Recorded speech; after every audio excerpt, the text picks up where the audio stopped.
Third সেমিস্টারের পরীক্ষার suggestion, যাদের স্পেশাল পেপার নাটক রয়েছে তাদের 301, 302 এবং 303 এর সাজেশন, এবং এটা অবশ্যই ডিওডিএল এর, সেটা মনে রাখতে হবে।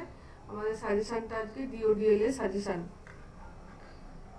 তো যারা এটা রিকোয়েস্টেড ভিডিও, আসলে আজকাল রিকোয়েস্টেড ভিডিও ছাড়া এমনি ভিডিও দেয়া হয়ে ওঠে না সময়ের অভাবে। চেষ্টা করব আবার আগের মতো নিয়মিত ভিডিও দেওয়ার।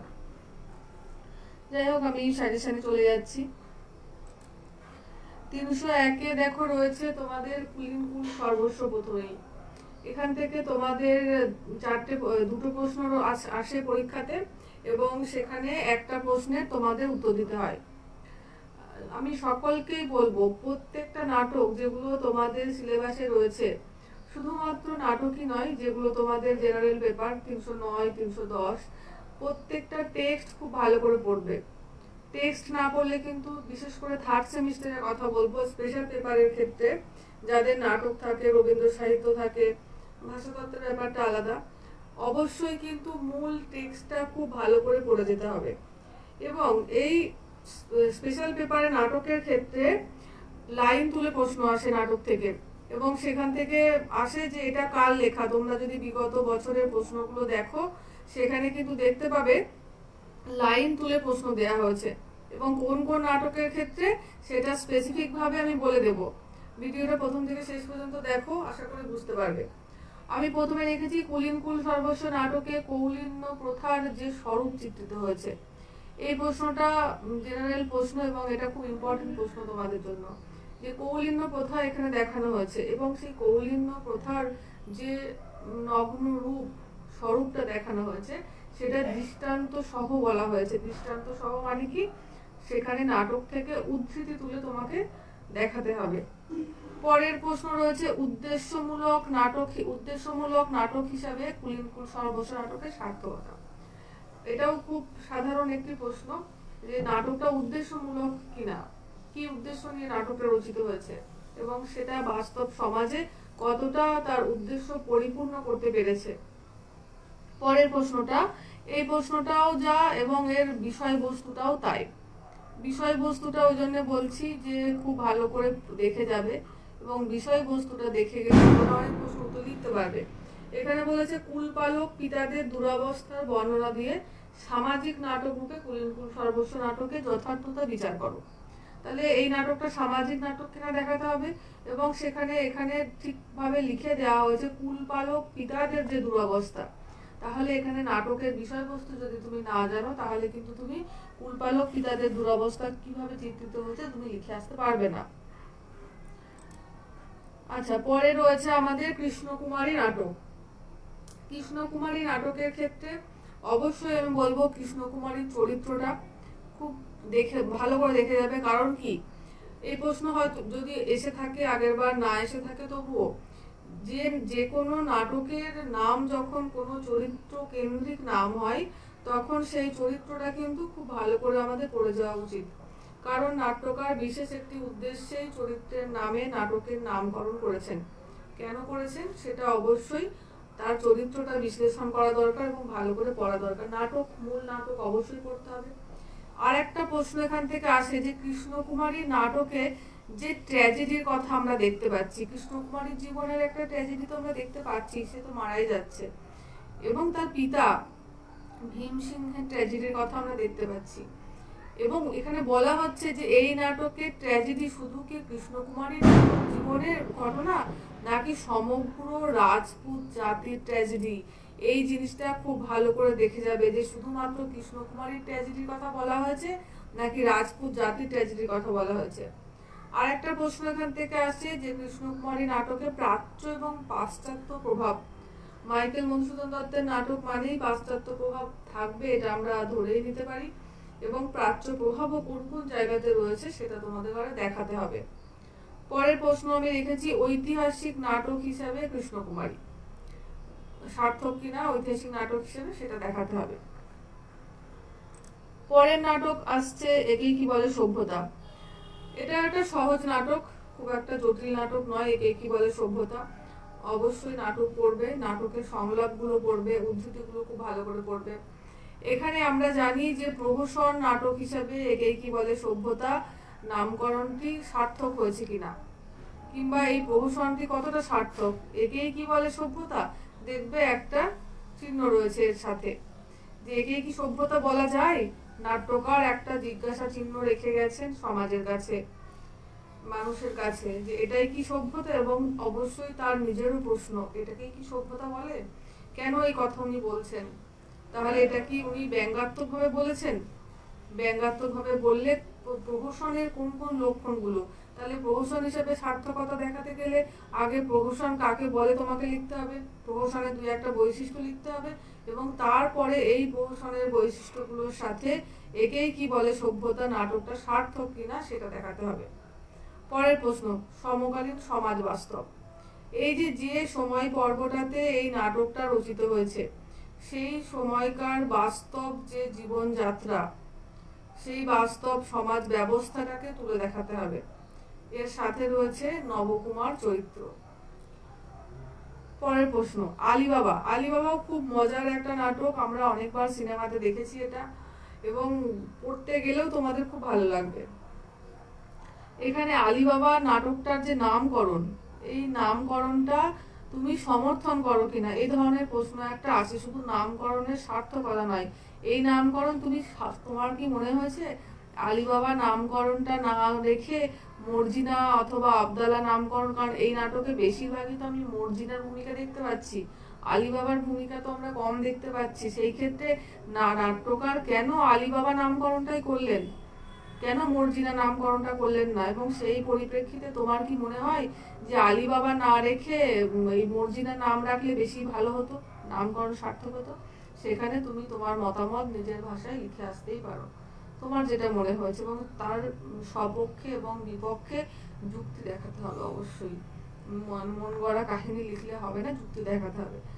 কৌতুক রসের কথা বলছি আমরা, দেখবে আলিবাবা নাটকের মধ্যে অনেক হাসির দৃশ্য রয়েছে, সিনেমাতেও আমরা দেখেছি, নাটকে পড়তে গেলেও আমরা দেখতে পাবো যে অনেক কৌতুক রস রয়েছে। সেই কৌতুক রসটা এখানে দেখাতে বলেছে মর্জিনা চরিত্র এবং আবদালা চরিত্র। এবং এই নাটকটা জনপ্রিয়তার কারণ কি, কেন এই নাটকটা এত জনপ্রিয় হলো, সেটার কারণ দেখাতে হবে। 302-এ আমরা চলে যাচ্ছি। 302-এর ক্ষেত্রে আমি একদম বারবার করে বলে রাখছি, এখানে কিন্তু টেক্সট থেকে প্রশ্ন আসবে। আমি ভিডিওতে বলে রাখছি বারবার, তোমরা পরে পরীক্ষার পরে মিলিয়ে নেবে। এখান থেকে আগের বছরও, তার আগের বছরও নাটকের উদ্ধৃতি থেকে প্রশ্ন আসে। মূল নাটকটা খুব ভালো করে পড়তে হবে। প্রথম প্রশ্ন রেখেছি রথের রশি নাটকের নাম পরিবর্তন। এখানে এই নাটকটা ভালো করে পড়ার সময় সূচনা অংশে দেখতে পাবে রবীন্দ্রনাথ ঠাকুর এই নাটকের আগে একটা নাম রেখেছিলেন, তারপরে আর একটা নাটকের সাথে এক করে তিনি এই নাটকের নামকরণ করলেন রথের রশি।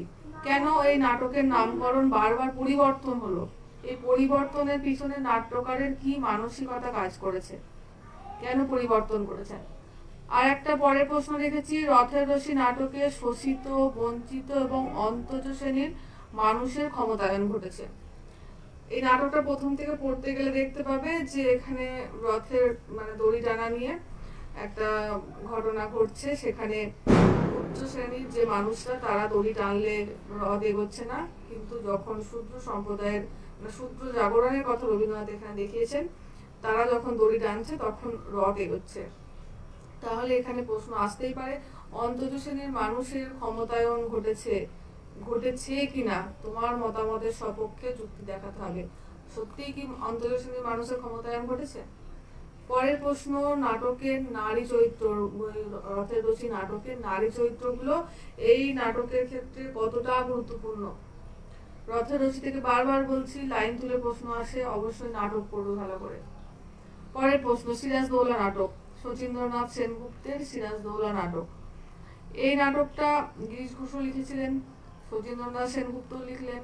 তাহলে এই গিরিশ ঘোষ আগে লেখা সত্ত্বেও শচীন্দ্রনাথ সেনগুপ্ত আবার কেন একই নাটক লিখতে গেলেন, এটা জানা কিন্তু আমাদের খুব দরকার। এটা ভালো করে দেখে যাবে। এটা যদিও আমি এখানে লিখিনি, যে একই নাটক আগে লেখা থাকা সত্ত্বেও কত বড় চ্যালেঞ্জ একটা, যে এত বড় একটা নাট্যকারের নাটক থাকা সত্ত্বেও নতুন করে আবার সিরাজদৌল্লা নাটক লেখা হচ্ছে। কেন লেখা হচ্ছে? নাট্যকারের কি পরিবর্তন করার ইচ্ছা হয়েছে, কোন জিনিসটা উনি ওখান থেকে নিয়েছেন, কোনটা বর্জন করেছেন, এটা অবশ্য দেখে যাবে। এবং ঐতিহাসিক নাটক হিসাবে সিরাজদৌল্লা নাটকের সার্থকতা। ট্র্যাজেডি, এখানেও বলবো ব্যক্তি সিরাজের ট্র্যাজেডি বড় হয়ে উঠেছে না জাতীয় জীবনের ট্র্যাজেডি বড় হয়ে উঠেছে, কিংবা এরকম আসতে পারে ব্যক্তি সিরাজের সাথে জাতির ট্র্যাজেডি কি একাকার হয়ে গেছে। সংলাপ, সিরাজদৌল্লা নাটকের সংলাপের ভূমিকা এবং সঙ্গীতের ভূমিকা, এই প্রশ্নগুলো পড়তে হবে। পরের প্রশ্ন, পরের নাটক হচ্ছে আমাদের দেবী গর্জন।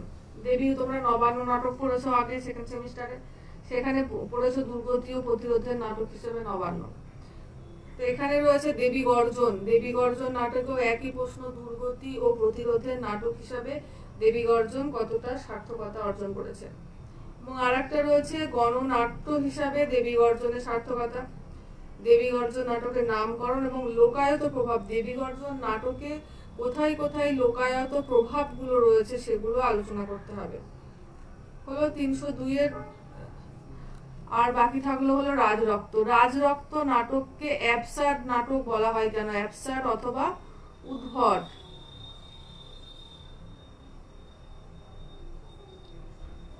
উদ্ভট নাটক হিসেবে অ্যাবসার্ড নাটককে বলা হয় কেন? আর রাজরক্ত নাটকের নামকরণের সার্থকতা আর রাজনৈতিক ভাবনা, এগুলো। 303-এর সাজেশনে রাখা হয়েছে বাংলা নাট্যশালার ইতিহাসে বিদেশি রঙ্গালয়ের গুরুত্ব।